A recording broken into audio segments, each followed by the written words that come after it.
What's up guys, Excalibur here and welcome back to Star Ocean Anamnesis. So today we're going to be taking a look at Transmogrified Alma's moveset, and he's got a lot of attacks, so let's get started.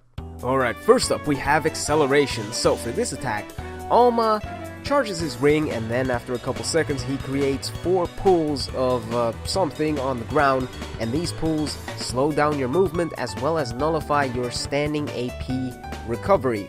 And there are actually 3 characters that can negate this effect. I'm pretty sure those are Halloween Millie, Relia, of course, and I think Summer Sophia as well. So if you bring any of those characters, you don't really have to worry about this, but try to get out of those pulls as quickly as you can because they are actually quite dangerous.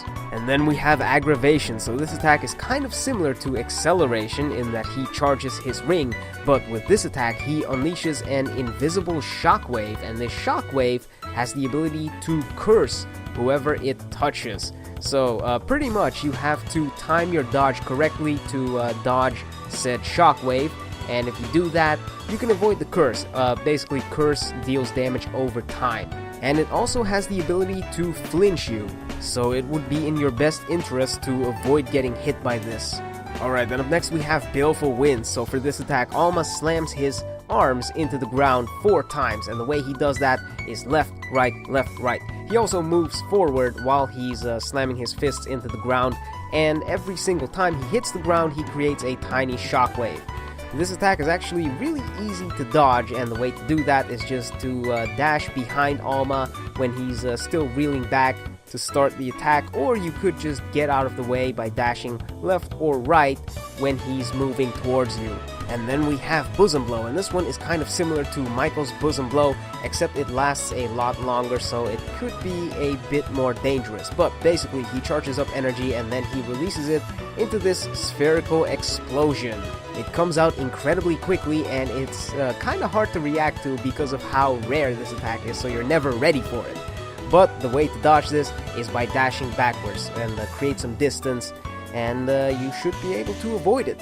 And then we have Initialization, and this is just another form of Acceleration. So he charges up the ring with orange energy this time, and then after a couple seconds he creates orange pools on the ground, and these pools have the ability to drain your HP instead of slow down your movement and nullify your AP recovery. These pools spawn in the exact same location as the ones from Acceleration, and all you have to do is just make sure you're not standing in the pool.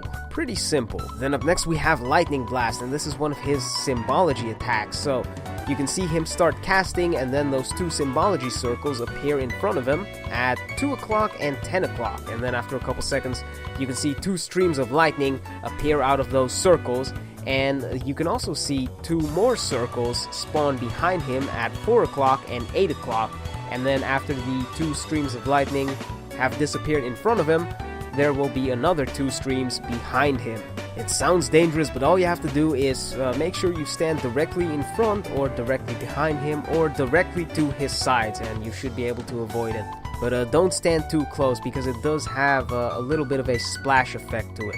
And then we have Ogre Fall, which is another close-range attack of Alma.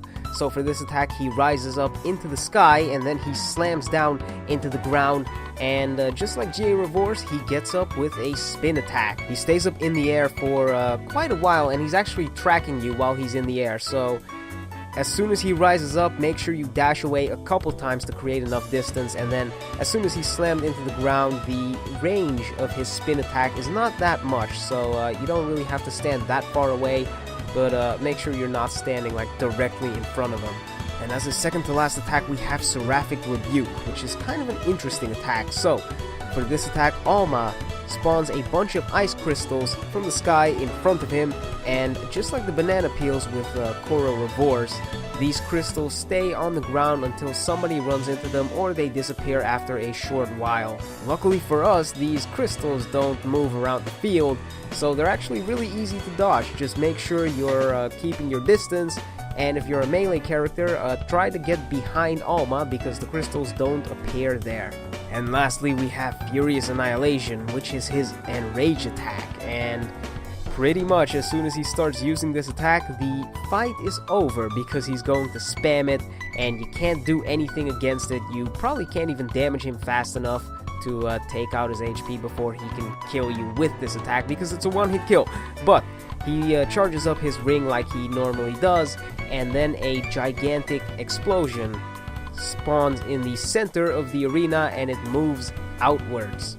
The only way to dodge this is by standing near the edge of the arena and then dashing into the edge so that you have a lot of invincibility frames right before the attack hits you, and then while it's still going, you have to keep dashing into the edge and time your dashes properly so that you actually have enough AP to keep dodging.